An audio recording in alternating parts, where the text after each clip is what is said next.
Shalom dan selamat pagi kepada saudara dan saudari.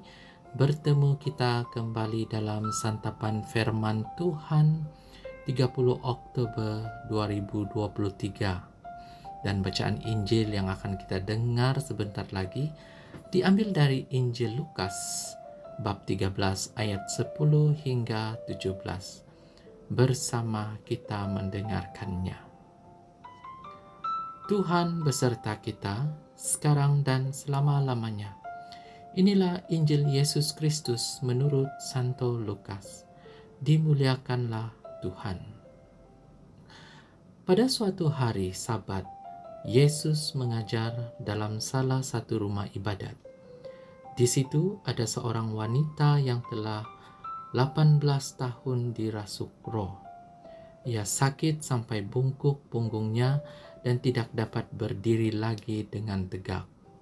Ketika Yesus melihat wanita itu, dipanggilnyalah dia, lalu Yesus berkata, "Hai ibu, penyakitmu telah sembuh." Kemudian wanita itu ditumpanginya tangan, dan seketika itu juga ia berdiri tegak dan memuliakan Allah. Tetapi kepala rumah ibadat itu gusar karena Yesus menyembuhkan orang pada hari Sabat. Lalu ia berkata kepada orang banyak, "Ada 6 hari untuk bekerja. Karena itu datanglah pada salah satu hari itu untuk disembuhkan dan jangan pada hari Sabat." Tetapi Tuhan menjawab dia, katanya, "Hai orang-orang munafik, bukankah kalian semua melepaskan lembu dan keldaimu pada hari Sabat dan membawanya ke tempat minum? Nah, wanita ini sudah 18 tahun diikat oleh iblis. Bukankah dia harus dilepaskan dari ikatannya itu karena dia keturunan Abraham?" Waktu Yesus berkata demikian, semua lawannya merasa malu, sedangkan orang banyak bersuka cita karena segala perkara mulia yang telah dilakukannya. Demikianlah Injil Tuhan. Terpujilah Kristus. Saudara dan saudari yang terkasih, hari ini kita merenungkan sebuah kisah yang inspiratif dari Injil Lukas. Dalam 2 menit yang singkat ini, mari kita memahami pesan utama dari cerita ini. Nah, kisah ini berbicara tentang seorang wanita yang telah menderita selama 18 tahun akibat penyakit yang merusak kualitas hidupnya.